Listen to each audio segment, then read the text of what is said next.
శ్రీకృష్ణ చరిత్ర మొదటి భాగం అధ్యాయం 24 రాధాకృష్ణులు. రచన నిర్మలం అనే శ్రీ అజ్జరపు వెంకటరావు. సంపాదకత్వం శ్రీమతి పప్పు శాంతాదేవి. సమర్పణ సౌభాగ్య నిర్మలం ఫౌండేషన్, న్యూఢిల్లీ. స్వరం సమ్మెట ఉమాదేవి.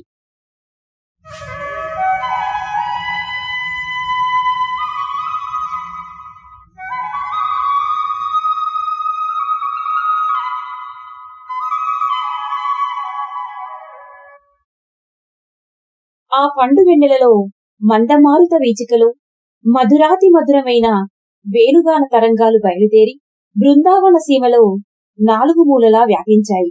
ఆ గానాన్ని వినిన వారంతా ఉలిక్కి పడ్డారు. అదిగో వేణునాదం. కృష్ణుడు మురళిని మ్రోయిస్తున్నాడు, పిలుస్తున్నాడు. రాసక్రీడకు రమ్మని పిలుస్తున్నాడు. హృదయములను ఆవరించిన విచార భారాన్ని ఒక్క తులుపులో దులిపివేశారు. రాసదుస్తులు ధరించారు. కాళ్లకు మువ్వలు కట్టుకున్నారు. కోలాటపు కర్రలు అందిపుచ్చుకున్నారు. తల్లి దగ్గర పాలు పుడుచుటకు విడవబడిన వత్సముల వలె చెంగు చెంగున గెంతులు వేస్తూ ఒక్క క్షణములో అందరూ యమునా తీరానికి చేరుకున్నారు. గ్రామంలోని అన్ని ఇళ్లలో నుండి అందరు గోపకన్యలు వచ్చారు. బాలురందరూ వచ్చారు. వారి వెనుక వారి తల్లులు వచ్చారు. ఎన్నడూ లేనిది ముదుసలులు కూడా వచ్చారు. గ్రామంలోని 50 మంది యమునా తీరాననే ఉన్నారు. మురళి మ్రోగుతోంది. దివ్యగాన తరంగాలు పరంపరలుగా ప్రవహిస్తున్నాయి. అందరి చెవులలోనూ దూరుతున్నాయి. హృదయాలను ఆవరిస్తున్నాయి, ఉద్రేకపరుస్తున్నాయి, ఆనందమయం చేస్తున్నాయి. తెలియకుండా కన్నులు విప్పారుతున్నాయి. ముఖ కమలాలు వికసిస్తున్నాయి. కూర్చున్న మనుషులు లేచి నిలబడుతున్నారు. గగుర్పాటు కలుగుతోంది. రోమాంచము పొందుతున్నారు. అక్రూరుడు ముసలితనము మరిచిపోయాడు.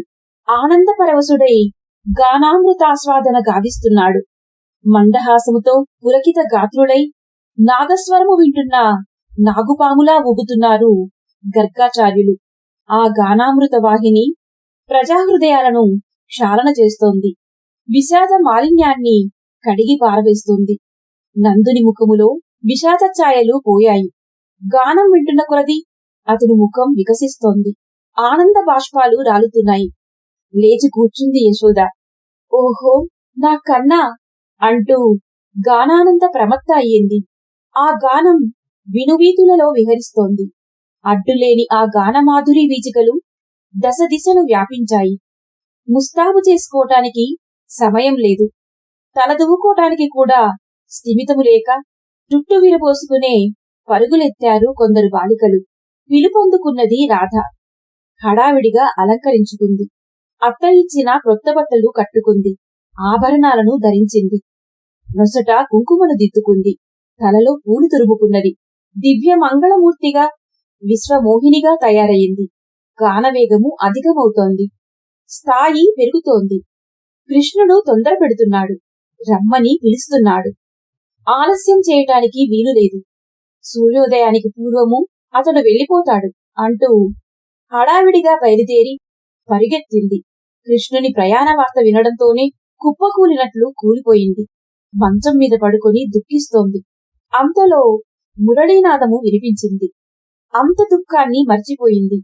మువ్వలు కట్టుకుని ముస్తాబయ్యింది. క్షణంలో కృష్ణుని సన్నిధి చేరుకున్నది.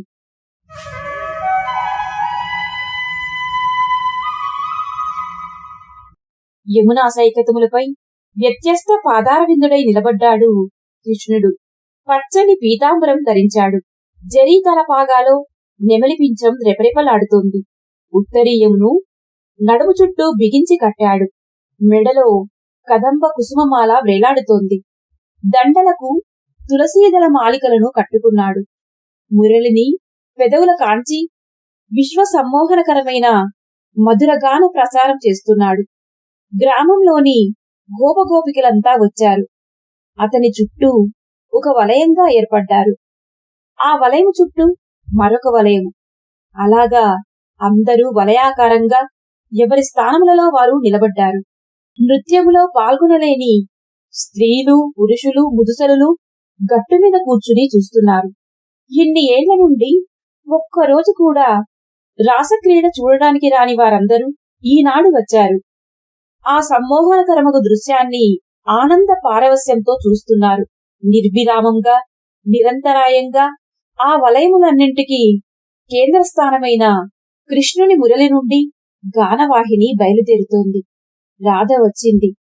వలయములన్నింటినీ ఛేదించుకుని కృష్ణుని దగ్గరికి పోయింది. అతని ఎదుట నిలబడింది. ఆమె హృదయం ఉప్పొంగింది.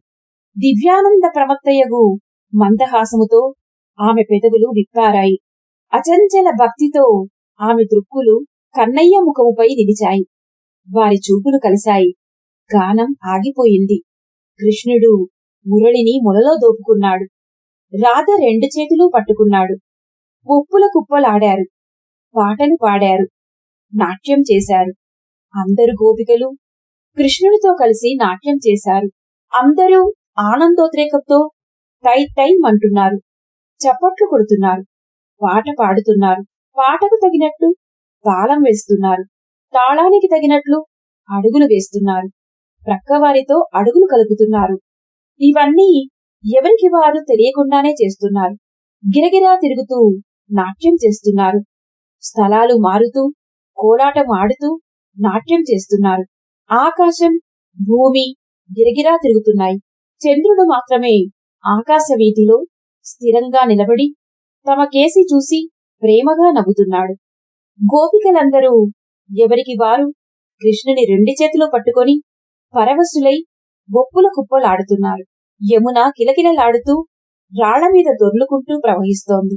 తమకు లేని అదృష్టం బృందావన గోపికలకు లభించింది కదాయని ఆకాశం నుండి చూస్తున్న దేవతలు వ్యాపిస్తున్న వెన్నెల కిరణాలలో మధుర భావాలను మిళితం చేస్తున్నారు.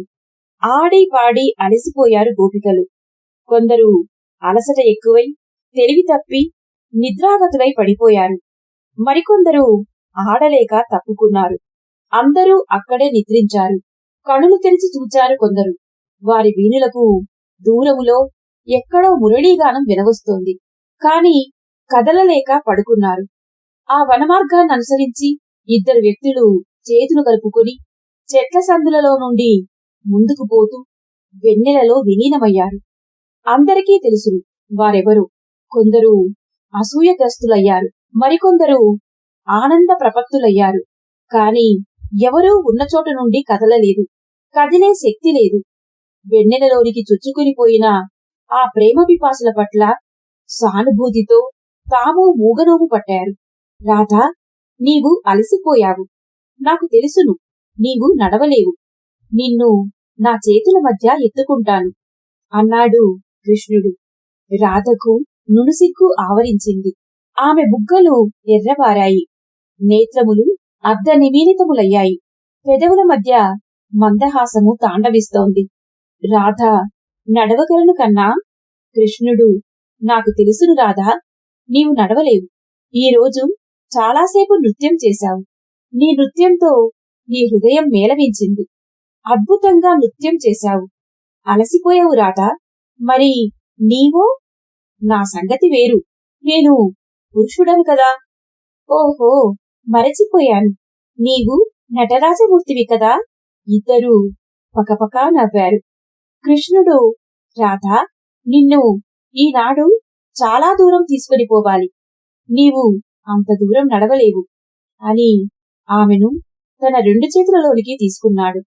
రాధకు మేనంతా గగుర్పాటయ్యింది. ఏదో ఒక నూతన శక్తి ఆమె నరనరాల్లో ప్రవేశించింది. ఆమె హృదయము సంతోషంతో రెపరెపలాడింది. అతని చేతులలో ముడుచుకునిపోయింది. పసిపిల్లలా అయిపోయింది. ఆ గొల్లెపోయని చేతుల మధ్య లేగదూడ అయ్యింది. అతని భుజముపై శిరస్సు ఆనించింది. మెడను రెండు చేతులతో చుట్టింది. ఆకాశం పండు వెన్నెలలో నిగనిగలాడుతుంది. కదిలే ఆకుల సందుల్లో నుండి భూమికి చొచ్చుకుని వస్తున్నాయి చంద్రకిరణాలు. ఆకుల కదలికను బట్టి కృష్ణుని ముఖం మీద వెలుగు నీడలు ఆటలాడుతున్నాయి. జ్యోతుల వంటి అతని నేత్రాలు ఆమె కండ్ల లోతులోనికి చూస్తూ దేని కొరకో వెతుకుతున్నాయి. ఆమెలోని అణువణువు ఉద్రిక్తతతో స్పందించింది. తనను భరిస్తున్న చేతులలో కూడా ఆ ఉద్రిక్తతను ఆమె గమనించింది. కృష్ణుడు రాధా అన్నాడు. కన్నా, కృష్ణుడు ఈ రాత్రి రాత్రులలోకెల్లా రాత్రి. రాధా, రాస అద్భుతంగా సాగింది. కృష్ణుడు, నువ్వు మరీ అద్భుతంగా ఉన్నావు రాధా. ఆమె శిరము వైపు వంగింది అతడి శిరము. ఆ ఇద్దరి పెదవులు కలుసుకున్నాయి. ఆనంద పారవస్యంతో కళ్ళు మూసుకుంది రాధ. నీవే శరణు అన్నట్టు అతని మెడను గట్టిగా కౌగిలించుకుంది. ఆమె అతనిని హత్తుకుని పోయింది. ఆమె హృదయం అతని హృదయంతో శృతి కలిపి స్పందిస్తోంది. ఆ శబ్దాలు ఆమెకు వినిపిస్తున్నాయి. అతని బలమైన పాదాల క్రింద నలిగిపోతున్న ఎండుటాకుల శబ్దం ఆమెకు వినిపిస్తోంది. ఇతడెవరు? ఈ కన్నా నందగోపుని కుమారుడా? అవతారమెత్తిన ఆదిదేవుడా? ఈ ప్రపంచంలోని దుష్టజనులంతా ఎండుటాకుల వలె ఇతని పాదముల క్రింద నలిగిపోతారా? ఇతనిలాగే నిర్విరామంగా ముందుకు ప్రయాణం సాగిస్తాడా? తానెవరు? తనెప్పుడూ ఇలా అతని చేతుల మధ్య తేలిపోగలదా? ఆ మధుర భావాలతో ఆమె కన్నులు మూసుకుంది. అతడు అలా అడవిలోకి ముందుకు సాగిపోతున్నాడు.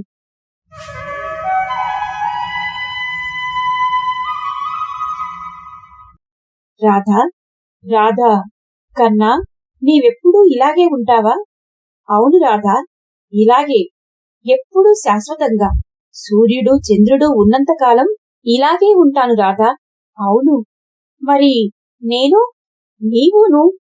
రాధ, నన్ను విడిచి దూరముగా వెళ్ళినా నీవు నన్ను మరిచిపోవా? కృష్ణుడు, నిన్ను ఎలా మరవగలుగుతాను రాధా? నీవు నా ఆనంద స్వరూపానివి, సంతోష సాగరానివి, రసాతి దేవతవు. రాధ, నన్ను విడిచి దూరంగా పోతావా కన్నా?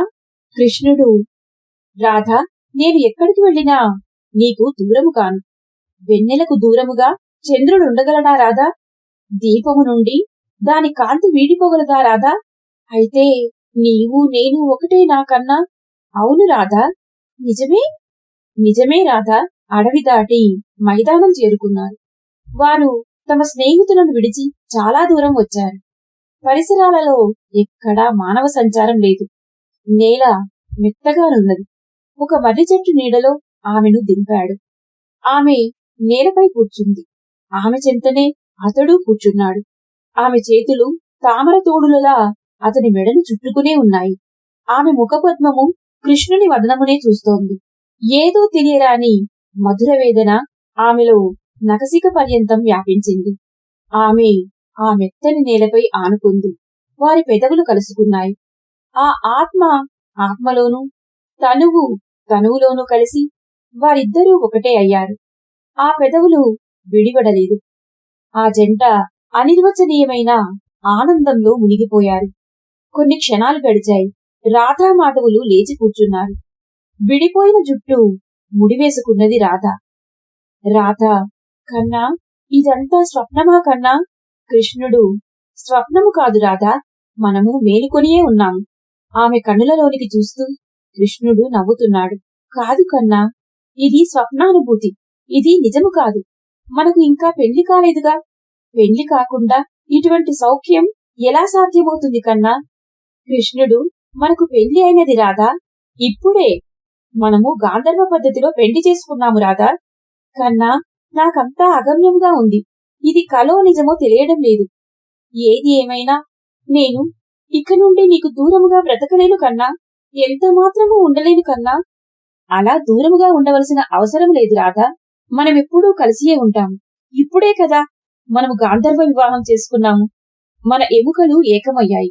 ఏమిటి కన్నా ఆ పిచ్చి మాటలు? మనకు గాంధర్వ వివాహం ఏమిటి? అవును రాధా, మనం కొన్ని క్షణాల క్రితము భార్యాభర్తలుగా జీవించలేదు. అది గాంధర్వ వివాహం కాదు. గాంధర్వానికి మనమేమైనా క్షత్రియ ప్రభువులమా కన్నా? కృష్ణుడు నవ్వాడు. ఆమెను తన ఒడిలోనికి తీసుకుని ఆమె కన్నులు ముద్దాడాడు. రాధా, నేను క్షత్రియ ప్రభువుని అనుకో. అప్పుడో? కన్నా, నీవెప్పుడూ నాకు ప్రభువువే. నా గోవిందుడవు. గోపాలకులకందరికీ ప్రభువు నీవే కన్నా. నీవు ఎప్పుడూ అలానే ఉండాలి. రాధా, నీకో విషయం చెప్తాను విను. నేను రాధకి మాత్రమే ప్రభువుని కాను. నిజమైన క్షత్రియ ప్రభువునే రాధా. నేను గొల్లవాడను కాను. నేను మధురానగర రాజవంశపు యాదవుడను. నేను రాజకుమారుడను. నీవు నా రాణివి. అతని మాటలలో పరిహాస ధోరణి లేదు. అతను చెప్పే మాటలు నిజమా? అతడు నందగోపుని కొడుకు కాడా? ఆమె ఆశ్చర్యచకితురాలయ్యింది. అతను చెప్పినది నిజమా? అతని ముఖంలోకి పరికించి చూస్తోంది. కృష్ణుడు, ఎందుకు రాధా అంత వింతగా తీవ్రంగా చూస్తున్నావు? నీకు తెలుసును కదా రేపు నేను మధురపోతున్నానని. మరలా తిరిగి రాకపోవచ్చు కొన్నాళ్ల వరకు. అలా అనకు కన్నా, అలా వీల్లేదు. నీవు తిరిగి రావాలి. నా కొరకు నీవు తిరిగి రావాలి. రాధా, సూర్యోదయ సమయానికి నేను బయలుదేరి వెళ్ళాలి కదా. ఈలోగా మనం చేయవలసిన పనులు చాలా ఉన్నాయి. నేను నీకు చాలా విషయాలు చెప్పాలి. ఇంకా ఎంతో సమయం లేదు. కృష్ణుని ప్రయాణం తమకు కలగబోయే వియోగం తలుచుకుని కిన్నురాలయింది రాధ. ఆమె చూపులను ఆశాభంగం ఆవరించింది. అది గమనించాడు కృష్ణుడు. రాధా, నీవు ఏమీ నిరుత్సాహపడనక్కర్లేదు. నేను చెప్పినట్లు నీవు నా ఆనంద స్వరూపానివి, నా రసాది దేవతవు, నా జీవిత భాగస్వామినివి. నాతో నా కష్టసుఖములు నీవు పంచుకోవాలి. నేను నా బాధ్యతలను నిర్వహిస్తుంటే నీవు నా భాగస్వామినిగా, అర్ధాంగిగా నీకు గల బాధ్యతలను నీవు నిర్వహించాలి. అందుచేత మనలో ఒకరిని గురించి ఒకరికి అన్ని సంగతులు తెలియాలి. నిన్ను గురించిన అన్ని సంగతులు నాకు తెలుసును. నీ సంగతులు నాకు తెలియవనుకున్నావా? నీవెంత కొంటెవాడివో నాకు తెలుసును అన్నది చిలిపిగా. అది కాదు రాధా, నన్ను గురించిన రహస్యము కొద్దిమందికి మాత్రమే తెలుసు. అది నీకు తెలియదు. నీకు ఆ రహస్యము చెప్పాలనే ఇంత దూరం తీసుకువచ్చాను. కృష్ణుని మాటల తీరు మారిపోయింది. పరిహాసం, చిలిపితనం లేవు. మహత్తర కార్యభారం నిర్వహిస్తున్న వాడిలా మాటలాడుతున్నాడు. ఆమె ఆశ్చర్యంగా వింటోంది.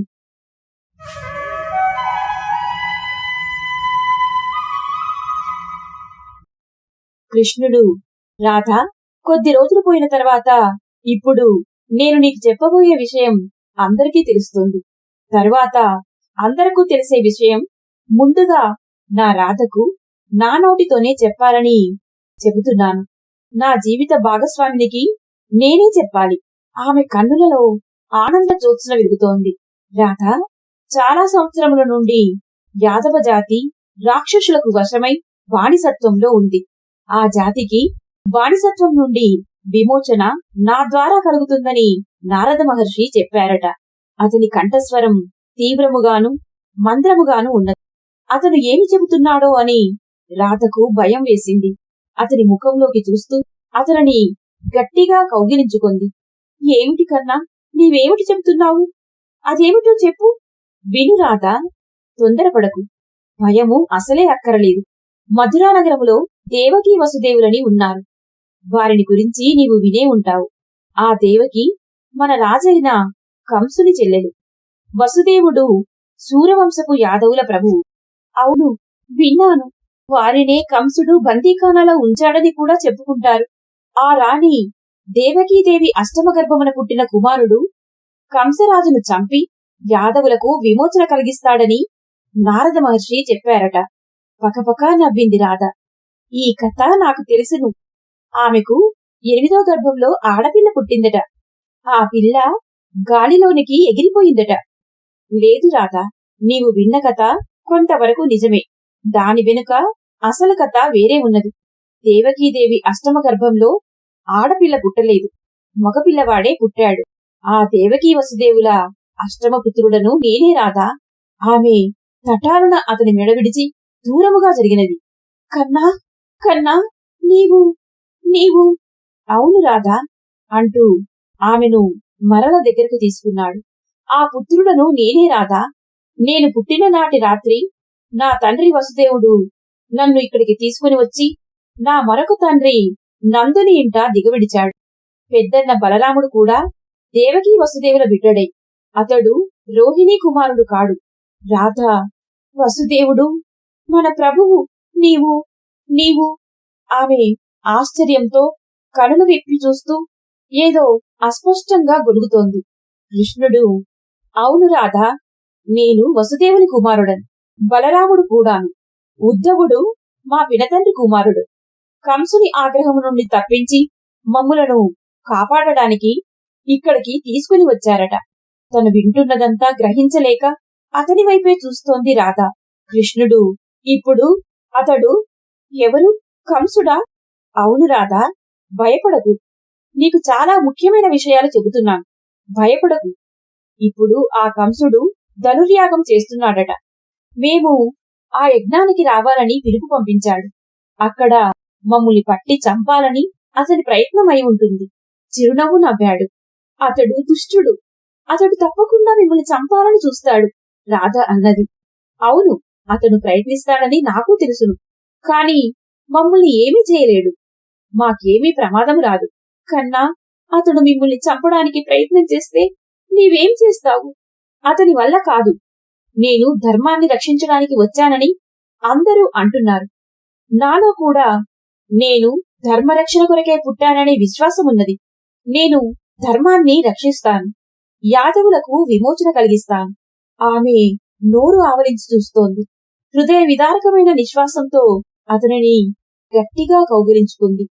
ఏం, నా మాటలలో నమ్మకం కలగలేదా రాధ? పోనీ మరోలా చెబుతాను, నమ్ముతావా? మన గోవర్ధనగిరిని తీసుకుని వెళ్లి అతని మీద పడేస్తాను అన్నాడు నవ్వుతూ. గోవర్ధనగిరిని జ్ఞాపకం చేయడంతో కృష్ణుని సామర్థ్యం ఆమెకు గుర్తుకొచ్చింది. అతని సామర్థ్యమునందు, శౌర్య ప్రతాపములయందు సంపూర్ణ విశ్వాసం కలిగింది. కన్నా, నాకు తెలుసును, నీవు అంత పని చేయగలవు. నీవు అందుకు సమర్థునవే. కాని కన్నా, నిన్ను వెళ్లకుండా ఆపే పద్ధతి ఏమీ లేదా? లేదు రాధా, లేదు.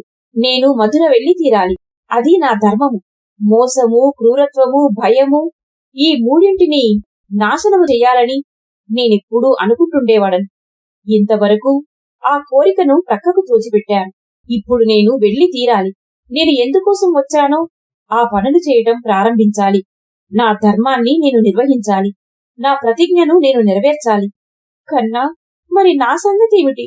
ఆమె ముఖమును చేతులతో దాచుకొని వెక్కి వెక్కి ఏడ్చింది. నన్నేం చేయమంటావు కన్నా? నేను నీతో రానా? వద్దు కన్నా, నీవు వెళ్ళవద్దు. కంసుడు మోసగాడు. నీకు ప్రమాదం కలిగిస్తాడు. అతనికి రక్తదాహం ఎక్కువ. కృష్ణుడు, రాధా, నా విషయంలో నీవు భయపడకు. కంసుడు చంపబడతాడు. మన ప్రజలు తల ఎత్తుకుని ధైర్యంగా, ధర్మంగా నడుస్తారు. నిన్ను ఎన్నడూ ఒంటరిగా విడిచిపెట్టను. నేను వెళ్లిన పని అయిపోవడంతోనే వచ్చేస్తాను. అలా ఏ కారణం చేతనైనా నేను రావడానికి వీలు లేకపోతే నిన్నే మధురకు రప్పిస్తాను. నీవు ఇదివరకు వలనే ఇక ముందు కూడా నా జీవితపు ఆనందంగా బాసిల్లుతావు. ఆమెను తన హృదయానికి హత్తుకున్నాడు. కొన్ని క్షణాలు నిశ్శబ్దంగా గడిచిపోయాయి.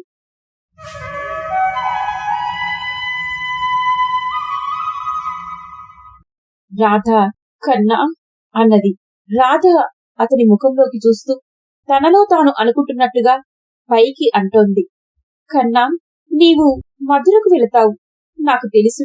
నీవు అక్కడ అఖండ విజయం సాధిస్తావు. ప్రజలందరి ప్రేమను నీవు చూరకొంటావు. బృందావనంలో అందరికీ కన్నయ్య ఇష్టమైనట్లు మధురలో అందరికీ వాసుదేవుడు ఇష్టమైన వాడవుతాడు. కన్నా, నీవు దేవుడవని నేను అనుకునేదాన్ని. ఆ మాట నిజమయ్యేలా కనిపిస్తోంది. అక్కడి ప్రజలంతా నిన్ను దేవుడిగా కొలుస్తారు. నిన్ను తమకు రాజుగా చేసుకుంటారు. నాకు తెలుసును. నీవు చాలా గొప్పవాడవవుతావు. మహాశక్తివంతుడవవుతావు. అనేక దేశాల ప్రజలు, రాజులు నీ పాదాల చెంత మోకరిల్లి నిన్ను కొలుస్తారు. ఆ రాజులందరి మధ్య నీవు విజేతవై, రక్షకుడవై, అఖండ గౌరవం పొందుతూ సంచరిస్తావు అంది రాధ. నేను రాజునైతే నీవు రాణివవుతావు. ఎడబాటు లేని నా సహధర్మచారిణి నీవు అని అనునయించాడు కృష్ణుడు. ఆమె చాలా తీవ్రంగా ఆలోచిస్తూ భూమి వైపు చూచింది. తల అడ్డంగా ఊపింది. వీలులేదు కన్నా, అలా జరగటానికి వీలులేదు. కన్నా, నేను ఒక బీద గొల్ల పిల్లని. చదువు, సంస్కారం, నాగరికత లేని దానిని. నాకు పాడి పంటల విషయంలో తెలుసు. రాణివాసపు జీవితములు, ఆ మర్యాదలు, ఆ పద్ధతులు అవన్నీ నాకు తెలియవు. మహాప్రఖ్యాతిని పొందనయ్యున్న ఒక గొప్ప రాజుకి రాణిగా ఉండడానికి నేను ఎంత మాత్రమూ తగను. నీ సేవ చేసి నిన్ను అర్పించి నీ మెప్పు పొందాలని ఎందరెందరో రాజకుమార్తెలు పోటీలు పడతారు. నీ కొరకై ప్రాణాలర్పించడానికైనా సిద్ధపడతారు. అలాంటి నారీ రత్నములలో నేనొక మొరటి గొల్లపిల్లను అంది రాధ బాధతో. కాదు రాధా, కాదు. వారందరికీ నీవు శిరోమాణిక్యానివి అభయమిచ్చాడు కృష్ణుడు.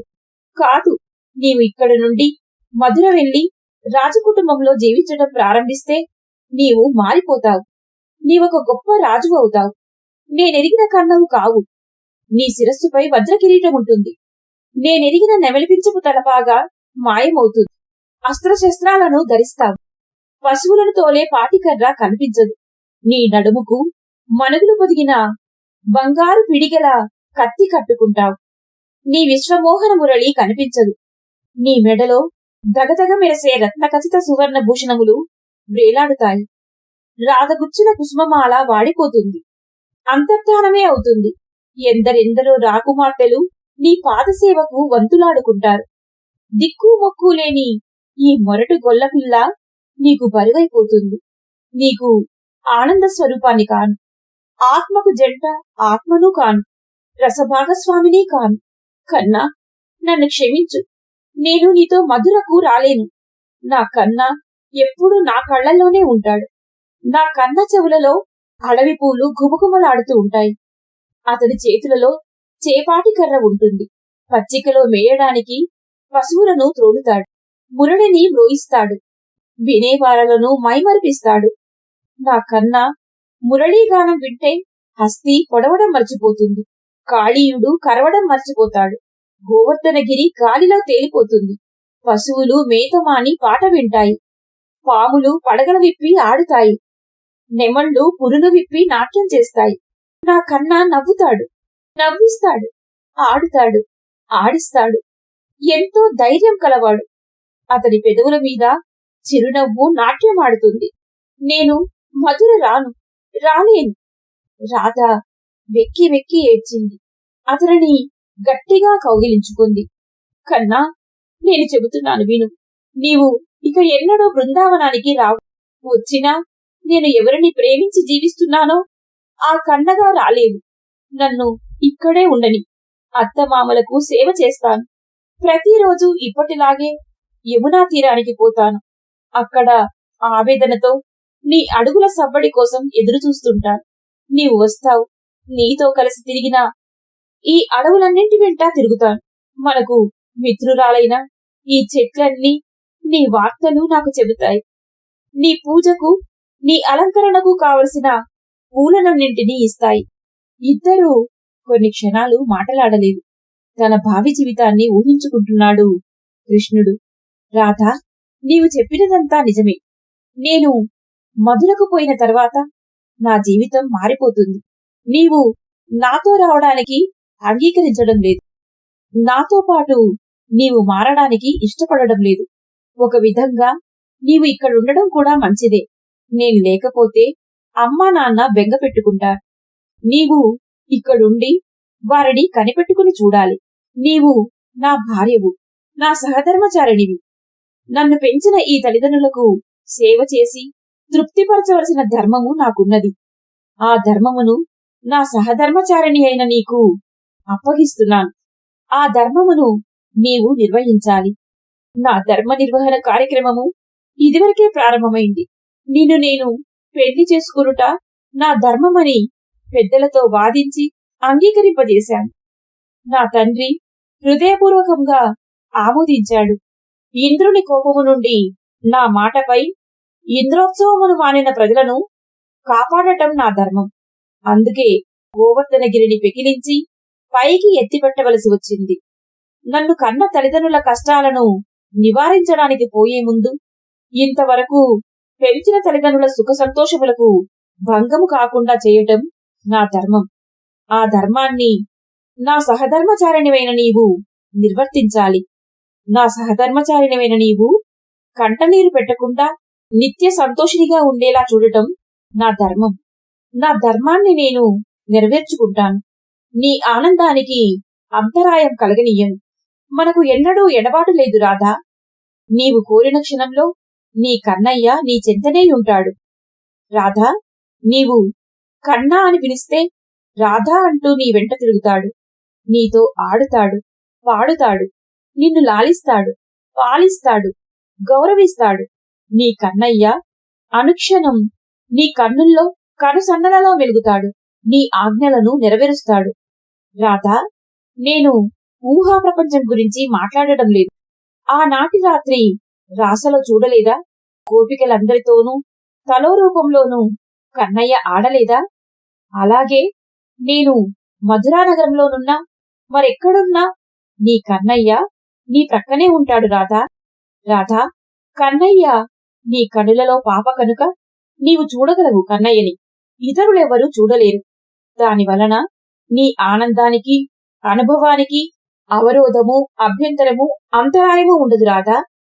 బృందావనంలో నా రాధ నాకు ఆరాధ్య దేవత. ఆమెను నిరంతరం నాతోనే ఉంచుకొని నేను క్రొత్త జీవితంలోకి అడుగు పెడతాను. కృష్ణుని కౌగిలించుకుని ఏడ్చింది రాధ.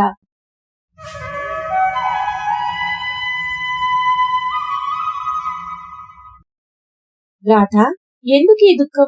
మనకు ఎడబాటే లేదని చెప్పాను కదా, మరి ఏడుపెందుకు అన్నాడు జాలిగా.